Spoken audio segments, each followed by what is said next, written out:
Hello, good morning, good evening, wherever you are in the world. I'm Dean from Eesti Scot and I'm back with another Eurovision related video. It has now been announced that we have some changes for this year's semi-final and final when it comes to the Big Five and our host country. We've also got some voting changes to how the grand final will work this year, and we also have a little bit of a change about the rest of the world vote this year. We're going to be talking about it in this video today. We're going to see how this could affect the semi-finals and grand final this year. What benefits do these changes bring? So without further ado, let's play the intro.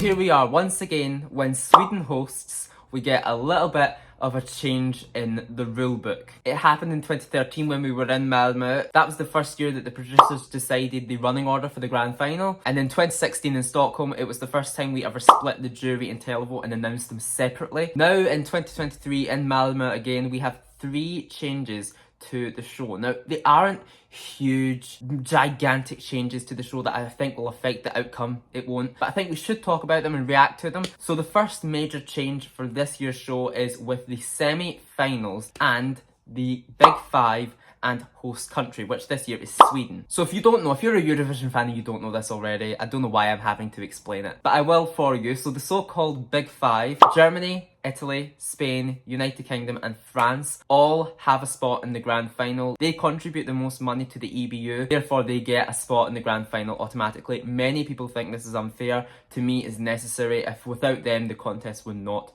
be happening. And then obviously the host country that year also gets a free pass to the grand final as well. Now to many that sounds like an advantage. It is an advantage of sorts, but obviously there is going to be downfalls to that, and one of the big downfalls of being a Big Five member is that you only usually get your performance shown to the public once, and that performance being at the grand final. That one performance, that most important 3 minutes, is at the grand final. So that is a little bit unfair that if you're not a Big Five member, you do get to perform in the semi-finals, obviously having to qualify from them, but your performance gets seen twice, which is a huge advantage. And the executive producers obviously realise that every year that it's a disadvantage to the Big Five and the host country. So this year they have made the first of 3 changes, and that is that all of the Big Five and host country will perform in the semi-finals live. They will be taken to the stage in a non-competitive manner, and all the performances from the Big Five and the host country will be spread out in between all of the running order. So it's not like they're going to be at the start of the show or all at the end of the show. They're all going to be kind of interspersed within the running order. This means that the interval that we usually get every single year in the semi-finals, where we get introduced to the Big Five, so usually they have like a 1-minute clip of the performance and kind of like an interview with the host usually. They're scrapping that. Thank God, because the interviews were god-awful. I mean, last year Alicia Dixon talked to the guy from Lord of the Lost just about his Disney mug collection. I mean, that's just not needed in the show. I mean, what good is that? Now, there has been a little bit of a backlash from the fans regarding the Big Five and host country performing in the semi-finals interspersed with the running order. It's kind of taking away from the competition aspect, and it might make the public think, oh wait, is this competing, is this not? It might seem a bit confusing. I think the hosts just need to make sure that they are making clear that this is not a competing entry. This is one of our Big Five and host entries. This isn't competing. This is just letting you know what to expect in Saturday's big grand final. Personally, I think this is a well-needed change to the show. Giving the Big Five and the host country the opportunity to perform in the semi-finals is just fair. I do think it is not a huge disadvantage, but it is a disadvantage that you only get your performance shown to the public once. It is true that not many people watch the semi-finals, or not as many people watch the semi-finals as the grand final, but it's still important to have your performance shown to the public on the semi-finals. Martin Osterdahl, the executive supervisor of Eurovision, has commented on this change. He says, finally we get to see Europe's largest countries and the host perform their songs in full in the semi-finals, meaning there's even more entertainment for fans and viewers. And like all the qualifiers, the Big Five and host country now get to perform their songs live twice on the Eurovision stage. Now, our second rule change is regarding the voting. It has been announced now that the public vote will open before the first act on the grand final. It will open at the start of the show rather than once all of the acts have performed. Now this isn't a fully new thing. This happened in 2010 and 2011 as well, but in their years it also happened to the semi-finals. This is just the grand final this year. The voting for the semi-finals will still open once all acts have performed. Now this change has only been made because the Big Five and the host country will perform in the semi-finals. The EBU, I think, saw this as a way to kind of make more money basically, and it will encourage more engagement throughout the show. Now it is fair,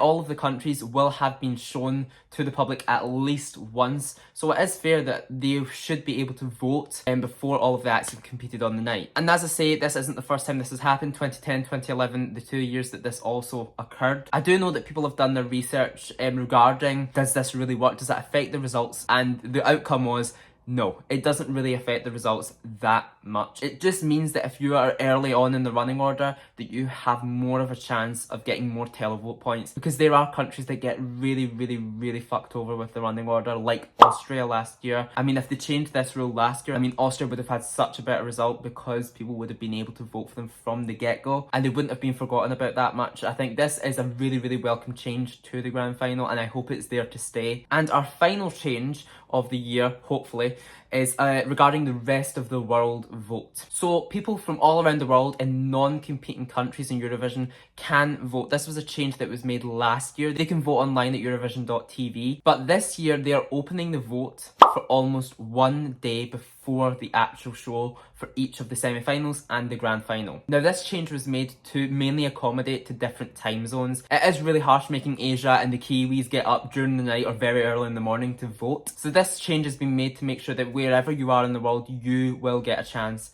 to vote for your favourite song. So the EBU has stated that the rest of the world online vote will now be open from when the second dress rehearsal finishes the previous night of each of the shows. So the jury show, once the jury show is finished, the online world vote will open. It is a very small change, but it will make a very big impact for the people that love Eurovision all around the world and want to vote for their favourite. Executive producer Ebba Edelson has stated voting in the grand final has previously opened when all 26 entries have finished singing. Instead, we want to provide the opportunity to engage the viewers from the start of the show. If you see something you like, you should be able to vote immediately. I agree. SV2 has positive experience with this voting procedure in Melodifestivalen. In addition, there are viewers in other parts of the world who want to vote, and we want to give them more opportunities to participate in the result. Now they don't have to set an alarm clock in the middle of the night. It is kind of funny because every time SVT, I mentioned it in the start of the video, every time that SVT hosts Eurovision, they always try and change something. They always try and kind of modify the rules slightly. This year, it's not a huge change. It's not as big as a change that they did in 2013 or 2016. Obviously, we still have 2 months to wait until the grand final. They can change something else, possibly. Not saying it will, but they possibly could. But they always seem to change something. This year is very minuscule, but then it might make quite a big impact. Martin Osterdahl further comments, by the time voting opens for the grand final, every participating song will have been performed on stage, so viewers will have had the chance to see all of the acts competing to win this year's show. The Eurovision Song Contest is always evolving, and with more performances and chances to vote, it promises to be the most exciting edition yet. Now, along with these changes, they've also revealed that the 100% televote rule for the semi-finals is still intact, and the 50-50 jury televote split in the grand final will also remain the same. And also, they've said this, but I'm taking it with a pinch of salt. They've said that the way that they're going to announce the semi-final qualifiers and the grand final results are going to remain the same. Let's cross our fingers and hope that that is the truth. But yeah, there we have it, our rule changes for 2024 so far. We've got 3 rule changes. One regarding our Big Five and host country. They're all going to be performing in the semi-final live. So exciting. I would say that's probably the main rule change that they've made so far this year. It's going to make the biggest impact. And then we've got the voting. The second rule change will open at the start of the grand final, opposed to when all of the acts have performed. And we've also got the rest of the world vote change. So they are the rule changes for this year. What do you think about them? Let me know in the comments down below. We'll have a little conversation about this. It is always interesting to see what the public thinks about the changes every single year that's made to Eurovision. So let me know what you think about them down below in the comments. As I say, we'll have a conversation about it. Remember to like this video and subscribe to the channel for more videos like this one. And I'll see you in the next one. See you then, and bye bye.